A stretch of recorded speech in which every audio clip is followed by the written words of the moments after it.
think a lot of the times, even today, people have been talking about the Uberisation of that experience. And, you know, to me, it'll happen now that I'll just go into a taxi and just walk out without paying. And that, if that's a black cab, the guy's like, "Oi, come back." But I think it becomes so natural and so embedded so quickly. And I find myself, you know, I'm just like, Uber wasn't around a couple of years ago.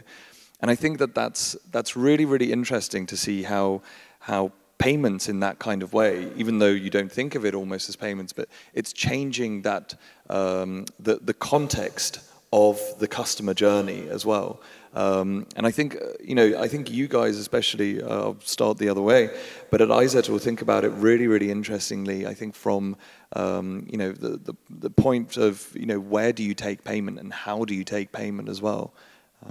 Yeah, and I think the Uber example is great because it shows you how key a decision-making driver payments is. You know, there's the convenience of Uber and the speed to get an Uber taxi, but actually how much does that compare with a black cab in London? Actually, often you can get a black cab faster. And payments, the fact that you don't have to use cash, that there isn't that hassle, drives decision-making. So that's a kind of applies to so many different situations. I think the removal of friction there is happening in other areas in not quite the same form. So I think contactless payment is a very obvious case where, you know, you might find that you do business where you otherwise wouldn't because you accept a contactless form of payment. We're having a kind of experiment at the moment in London, which we're working on with London buskers, where we thought, great, let's equip London buskers with a contactless card terminal. It's going to be amazing because, you know, they suffer from the depreciating value of change and the fact that people don't carry change anymore. And it was great until we found out the obvious, which was that they're playing their music and someone wants to pay them and then they have to stop and they have to sort of, you know, type the amount into the machine. So then we've introduced a feature called repeat payments, which allows the customer the machine to reset itself to £2 so that the commuter can kind of tap out with his Oyster and tap out to donate for the busker. So it's those kind of removals of friction. It's not just Uber's an example, but they're happening all over the place. And then I would say that the theme that you were picking up on at the end there is, I guess, a shift in the concept of point of sale.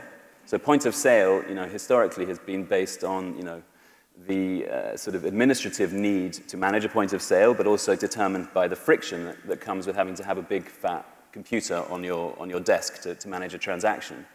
Given with mobility more and more in place, point of sale starts to sort of shift to being where the customer wants it to be.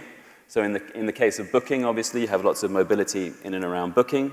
But I think that's just one part of a hotel's inventory. You know, you have all of the inventory connected with your food and your beverages that you supply.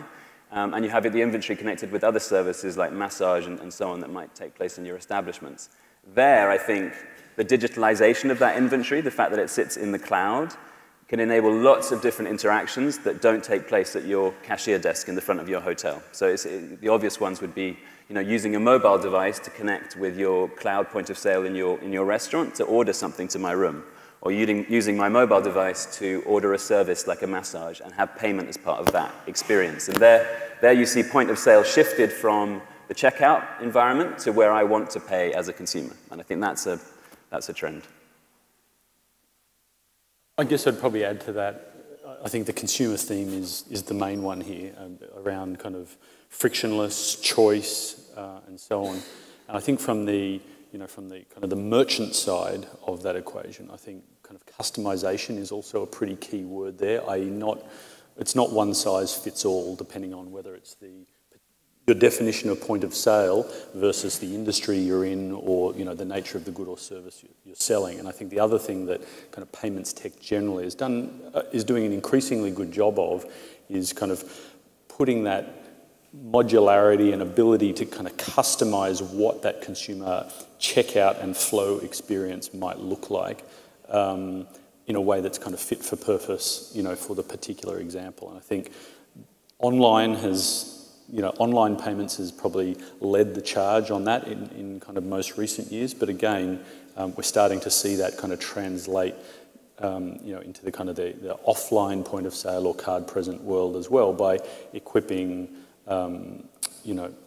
businesses with kind of, you know, the component parts to kind of assemble them, you know, with SDKs, and obviously mobile is playing, you know, kind of a key role here, so that the simplicity and the customization that might be required in the offline card present or physical payment instrument present world is just as customizable and as it is in the online world. And we've seen that as being a huge driver, you know, over the last kind of 7 years in terms of payment conversion in the online world. And we think there's plenty of opportunities, you know, to do more and more of that in the, you know, irrespective of the channel, including offline.